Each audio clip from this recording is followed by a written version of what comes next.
Hey guys, welcome back to another Access Center 2 video, and in today's video it's a pleasure to be joined by Colin Nathan. Colin, how are we doing, mate? Yeah, it's great. Thanks for reaching out. It's great to be on your platform. Of course, and I appreciate your time here today. And so, just for anybody who may not know, am I right in saying you're a professional boxing coach, box some, brought some great names into the sport, and coaching some great names at the moment, and kind of currently based out in South Africa.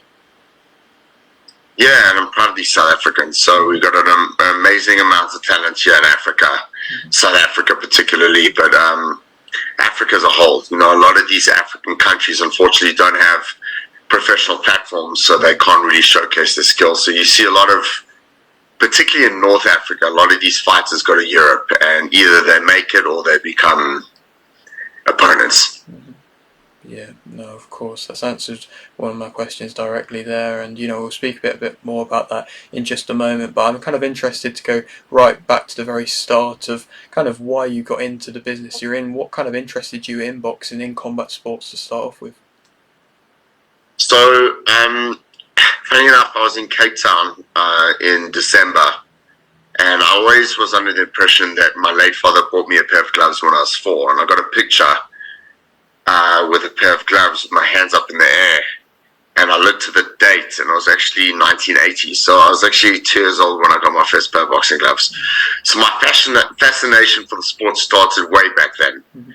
And then I was taken to a boxing gym at the age of 7. It's quite like a famous story now here in South Africa, and it was like 1985, and it was like during the height of apartheid.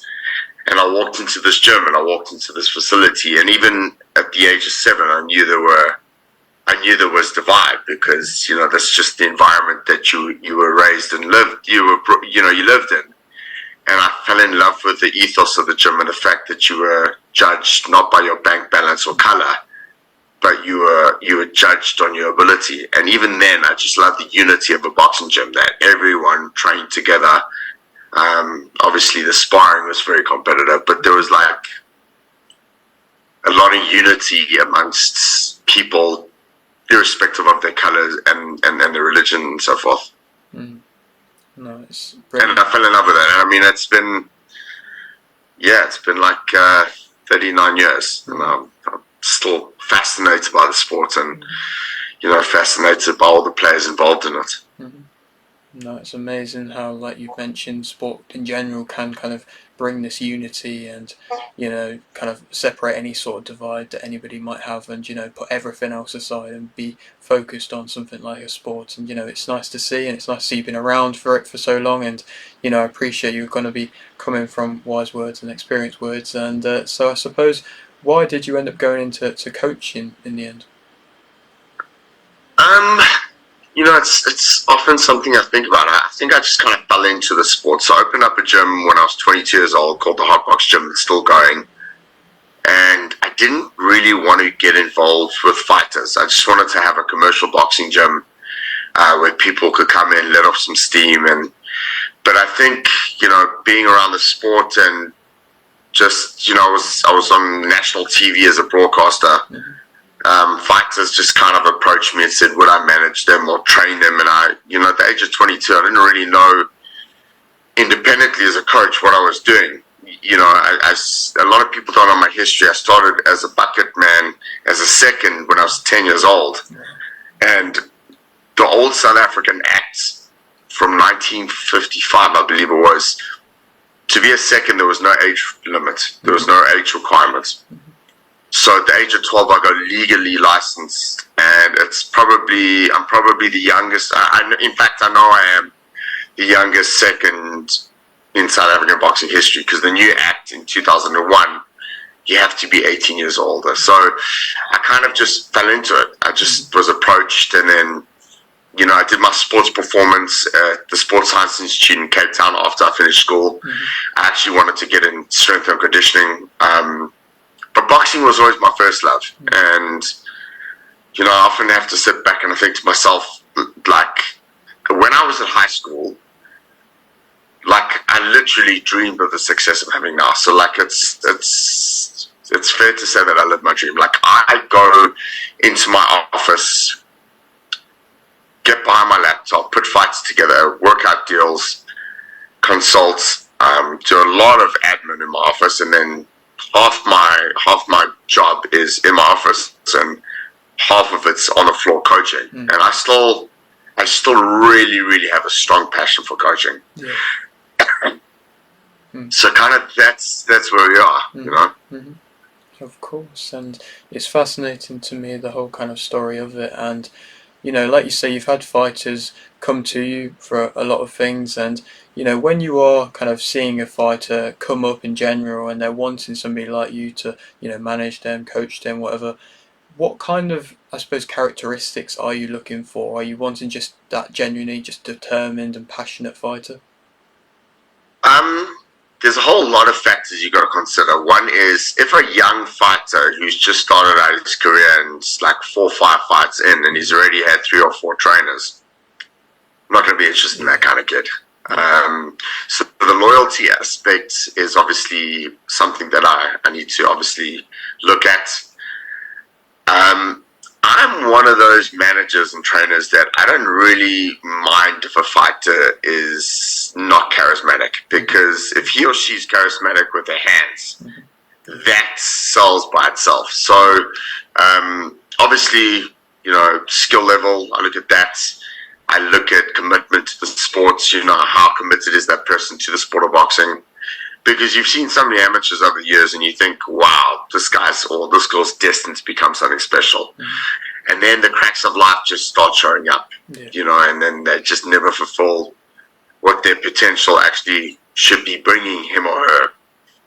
So obviously if someone could put a microphone in front of themselves and sell themselves, or, they're charismatic, that obviously helps. But I look at ability, I look at dedication, commitment, and obviously the loyalty factor. Of course, it's brilliant. And I suppose, like you've kind of mentioned earlier on, Africa as a whole hasn't always been kind of represented in the way it should have in sports, and not always had the same kind of funding that other European countries might have had. And do you feel like there is a positive development going in the right way, and have you seen that over the years? Yeah, I see lately, and I think globally as well, I think there's more interest in Africa. I think people are now starting to try and get into this market. And I think people have now caught on that you can develop an African fighter for maybe half of what it would cost you of a US-based fighter or a UK-based fighter. And obviously, the tangibility of that African fighter is to break into the world ratings and get something that's tangible for overseas promoters. But I definitely think there's a lot more interest now in African boxing. And I wouldn't be in the business if I didn't think there was a lot of ability and potential here on the continent. Before, I think people, and I still think to a certain degree, matchmakers, promoters, and agents take advantage of African fighters. They think that they come cheap. And, certain areas of Africa and certain, countries of Africa, obviously, a lot of the promoters use as cannon fodder, which is quite sad, because of the economic situation. And even here in South Africa as well, I feel that a lot of South African fighters and African fighters to a certain degree can be exploited, which is just horrible. Because you got to know your value. You got to know your value in the market as well. Of course, and I suppose when you are seeing a fighter come up, how kind of, like you say, you don't always see them kind of reach that potential because of outside world type problems. And I suppose when they have that big support and they do have that fan base, is it really nice to see, like you say, them actually being able to reach their potential? Yeah, I mean, listen, I think generally, globally, boxing is probably one of the most rewarding sports or businesses that one could be in. You get guys who literally, you've heard the story so many times, they come from nothing, and the next thing they're buying their mom or dad or parents a home. It's I've said it in interviews before. It's like nothing more rewarding to see a kid who comes in who can't even afford a pair of sneakers. Yeah. And 3 years later, he's building his mother a house, or he's just empowered himself to get his license and drive and buy a car. I mean, those are, to me, more valuable than any championship belt around someone's waist. It's also about, making something out of these fighters' lives, which, if it wasn't for boxing, there'd probably be, I don't know where they'd be. I think we all know where they'd be. Probably committing crime, jail. But boxing, I've always said, there's always tragedies along the line, and there's always fighters who unfortunately lose their lives in the sport. But boxing, by and large, saves lives. Also breaks hearts. But I always tell young fighters when they start out, if you're not prepared to get your heart broken, don't be in boxing. Because the highs are the highs and the lows are just, they're awful.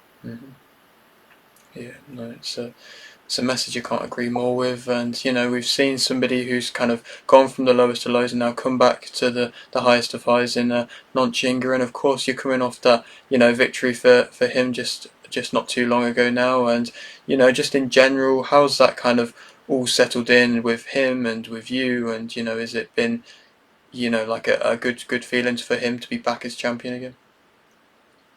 Look, I mean, Monte Carlo just was the other day, where we got starched with a shot, and it was like one of those fuck you moments of boxing, wasn't it? Where you just kind of thought, so how the fuck did that happen?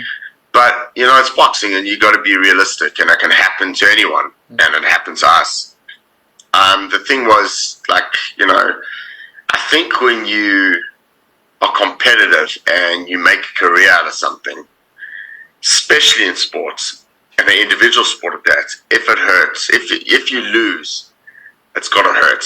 And it definitely hurt us. We took it very personally. And, at the end of the day, we came back. We got an immediate rematch, which I really, really pressed hard for.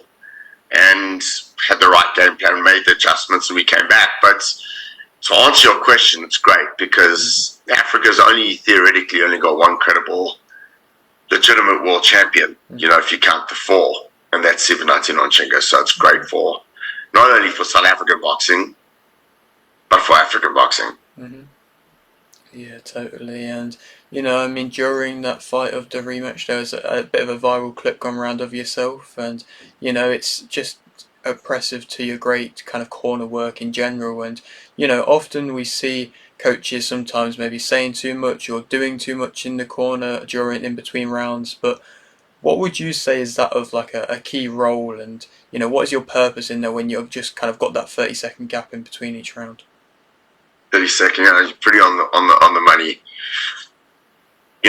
There's so much going on in a fighter's head at that point that you got to excuse me, you got to be able to connect. I was actually doing a radio interview yesterday. There's got to be a certain frequency that you and your athlete are on, and sometimes that frequency gets lost somewhere. But it's about saying the right things to spark the right reaction, because words are like toothpaste. Once out the tube, you can't put them back in. So you got to make those words count, whether it's a technical point or whether it's an emotional point. And I try and do a combination of both. Now, there's a big difference between being a good manager, being a good coach, and being a good corner man. It's very easy to be a good corner man when you're winning the contest, but it's really fucking difficult to be a good corner man when you're losing a fight. And you really got to push the right buttons. And I actually put out a post a few days ago saying it's my job to push the right buttons in my athlete. And it's so funny, Alex, because I forgot I was mic'd up. Like the producer comes in, he's like, "Can we mic you?" Sure, you put the mic in, and then you kind of become lost in what you need to do. And I was lost for that, for a few days. My hotel room leading up to the fight, like all I was thinking about was the fight. You obviously play out various scenarios in your head. So when I got to the corner and I was swearing, I was carrying on. I lost my voice, as you know. It's quite funny as well. I felt like Michael Jackson in the corner. But when I got back to the dressing room, And then the floor manager came, and the producer came. It's like, "Can I get your mic?" I was like, "Oh shit, I forgot about that.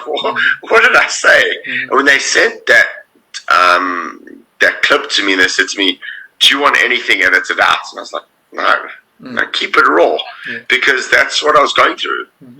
You know, and as tournament in that fight, in any fight, you got to feel something.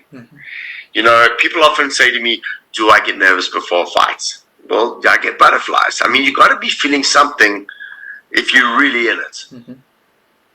Yeah, no, totally. And it's credit to you to be able to go through that and, like you say, show that raw emotion. And it's really nice to see. And I suppose moving on for Nontshinga, and of course he's coming off this very impressive display in this last fight. And I suppose if you're wanting to possibly look ahead a little bit, huge fight's going to be on the horizon for him. It looks like these kind of lower weight divisions in general are looking more stacked than ever. And what do you think that the future has in store for him? Well, I mean, obviously, there's only one word that comes to my mind, and that's success. In everything and anything he does. Obviously, I have a strong affinity not just to him, but to all the fighters that I represent. So if I'm with you, I'm with you. Obviously, now he's just enjoying the moments of reclaiming and becoming the first South African to reclaim his credible world championship in an immediate rematch. There's obviously a mandatory obligation we have to fulfill. There's obviously talk about unifications. But right now, I'm just, I'm enjoying meeting guys like you online and doing these kind of interviews. But, I mean, I'm off tomorrow. My schedule doesn't stop. Always in the gym, always in the office doing work. But tomorrow I fly off to Abu Dhabi. I work with a young Ghanaian fighter, Alfred Lamptey, who I believe is really, really strong, solid, potential world champion. 21 years old, 13-09 knockouts. I think the world of him. He's headlining. So, and then there's other fighters that I represent. So literally, when I got back, and it took me 3 fucking days to get back from Mexico, dude. Like Oaxaca, our flight was delayed. We had to spend a night in Mexico City. Then there were only 3 tickets for the rest of the guys. They went ahead, and it took me 3 days. But literally, got back. Next day, I was in the gym coaching, back in the office working. So it doesn't stop for me, and I'm one of those guys who can't sit still, to be honest with you. Like, I'm always doing something. I'm never sitting still. I can't. It's not my DNA or my nature. And also, I'm just always ambitious. I remember when I produced my first champion, I was like, that's awesome, But like, what's next? And that's for me, what's next. Like, I just want to keep on doing what I'm doing. Like, I feel like I'm still young, and I'm not at the starting blocks, and I have a great rapport with my fighters in the gym that I represent, and even my other teammates in terms of coaching staff and management guys who are under my guidance. So I'm still very young at heart. I can be, I guess, sometimes immature with my guys, but that's cool. But when it's time for work, it's time for work. But I'm very ambitious. I want to keep going, and I want to produce more champions. Of course. And like you mentioned, you've worked with other great fighters. I mean, Heki Pudler, I believe, a great name to kind of also have on your resume as well. And he was such a great champion, and like you say, kind of seemed to always be around the lower weight divisions with you at the moment. And do you feel like it's important? And it's nice to also see that weight divisions with the likes of like a Nue coming up and that as well, and being such a big star, that's kind of just benefiting the lower weight divisions as a whole. I think so, and also, like, I think from a technical aspect, if you really, really are a purist in terms of the technique, these little guys can really, really go at it. And also, compared to the bigger guys, they throw a lot more punches. I just think boxing in general seems to be showcased more, and I think I'm one of those guys, when HBO shut down on Showtime, I think it's a good thing for the sport. I think the sport's evolving. I think streaming is just so massive. It's just it already has taken the market by storm. And I just think boxing is just so accessible. Any sport right now is just so accessible. And I think anyone with a video camera or with a telephone camera can show and produce content. And I just think the sport's in a good, healthy space at the moment, globally. I really, really feel that. And I wouldn't be saying that to patronize the sport. I'm saying that because I see it. I mean, I've traveled the world, I've seen it. And I do think that the world of streaming and digital has just taken boxing by storm. Mm-hmm. And I think it's only going to get bigger and bigger and bigger and better. Mm-hmm. Yeah, most definitely. And I suppose when you speak about lower weight divisions as well, like Nontshinga managing to get that instant rematch with Curiel, and I mean sometimes in the higher weight divisions we don't see fights get made for a while and the whole build up takes ages. But do you feel like the lower weight divisions also have that kind of advantage of actually being able to make fights made easier? Yes, and I think it's all about intrigue, and boxing has always traditionally been a story to tell, hasn't it? Like, if you look at the guys who, and I think also a big part of the success of boxing, and also probably a lot of the fights that don't happen, that just keep marinating and marinating until it's stale or off, is social media. Mm-hmm. I think a lot of fighters embellish it, and I think a lot of trainers, managers, and promoters embellish social media, and I think it's great. But I also think it could be at a disadvantage as well.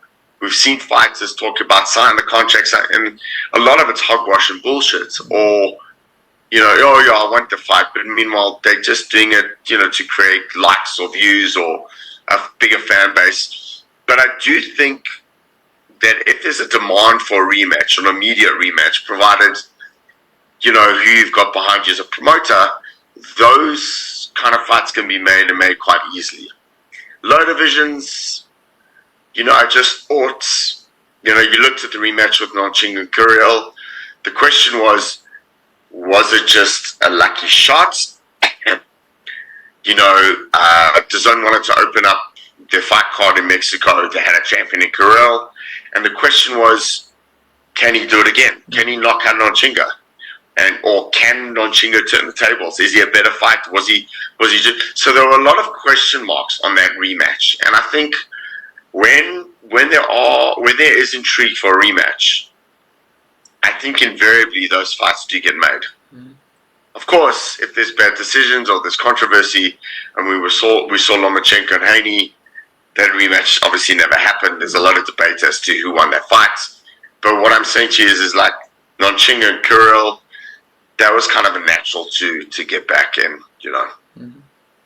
Of course, and I appreciate your time here today. Just a couple more questions for you. This question, it's a difficult one to answer. I sometimes like to ask it because I know it is quite difficult to answer. And, I suppose, you've been around boxing for a long time, but like you mentioned, there's still kind of loads of things that you'd like to achieve, I'm sure. And, I'm sure you do have that bright future still ahead. But, when it is kind of all said and done and everything like that, how would you, like to be remembered in boxing?